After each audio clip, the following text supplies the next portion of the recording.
ఒకప్పుడు ఒక చిన్న గ్రామం గుమ్లాపురం అనే గ్రామంలో 10 ఏళ్ల శంకర్, 8 ఏళ్ల లలిత అనే ఇద్దరు అన్నా చెల్లెలు ఉండేవారు.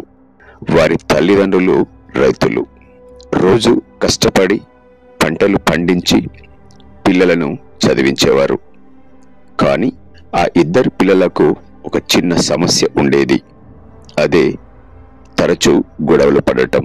ఒకరోజు ఉదయం శంకర్ తన పాఠశాల బ్యాగ్ కోసం వెతుకుతుండగా లలిత దాన్ని రంగులు నింపుకునే పనికి వాడేసింది. కోపంతో "నువ్వు ఎందుకు నా వస్తువులు వాడతావు?" అని అరిచాడు శంకర్. లలిత కూడా ఆగకుండా "నాకు అవసరం వచ్చింది, అందుకే వాడుకున్నాను" అని ప్రతిగా అరుస్తూ చెప్పింది. ఇద్దరు మాట్లాడుకోవడం మానేశారు. 2 రోజుల పాటు ఇద్దరు ఒకరితో ఒకరు మాట్లాడలేదు. తల్లిదండ్రులు గమనించారు, కానీ వారు స్వయంగా తెలుసుకోవాలని అనుకున్నారు. 3వ రోజు గ్రామం పక్కన ఉన్న అరణ్యంలో మామిడికాయలు ఏరుకుందామని వెళ్ళారిద్దరు. ఆటలో మునిగిపోయిన లలిత అడవి లోపలికి వెళ్ళింది. ఒక్కసారిగా కింద జారి ఒక చిన్న గుంతలో పడిపోయింది. "అమ్మా" అని కేక వేసింది.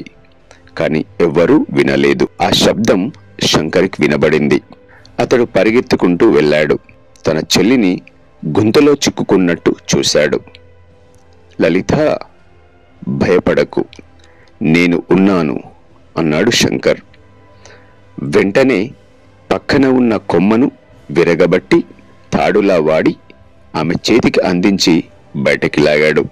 ఆ క్షణం ఇద్దరు ఒకరినొకరు గట్టిగా కౌగిలించుకున్నారు. లలిత కన్నీళ్లు తుడుచుకుంటూ "అన్నయ్య, నువ్వు లేకపోతే నేను బయటపడేదాన్ని కాదు" అని అన్నది. శంకర్ చిరునవ్వుతో "నేను కోపంగా ఉన్నా మనది ఒకే బంధం, అది ఎప్పుడూ తెగదు" అన్నాడు. వీళ్ళిద్దరూ ఇంటికి వచ్చాక తల్లిదండ్రులు ఆనందంతో చూశారు. తండ్రి ప్రేమగా "బంగారం, వెండి మనల్ని ధనవంతులుగా చేస్తాయి, కానీ బంధం మనల్ని మనుషులుగా ఉంచుతుంది" అని అన్నాడు. తల్లి కూడా మాట్లాడుతూ "మనసులోని దూరం ఏ బంధాన్నైనా పాడు చేస్తుంది, కానీ ప్రేమ అనే తాడు ఆ బంధాన్ని ఎప్పటికీ బలంగా ఉంచుతుంది."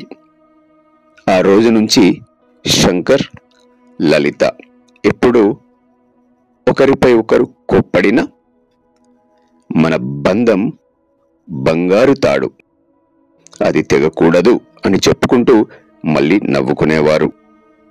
వారి స్నేహం చూసి పాఠశాల పిల్లలందరూ మనుషుల మధ్య ప్రేమ, సహాయం, మనసు అనేవే నిజమైన బంధాలు అని నేర్చుకున్నారు.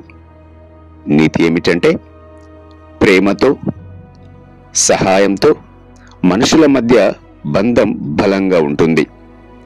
అసూయ, కోపం ఆ బంధాన్ని బలహీనపరుస్తాయి. బంధాలు మన జీవితంలోని నిజమైన సంపద.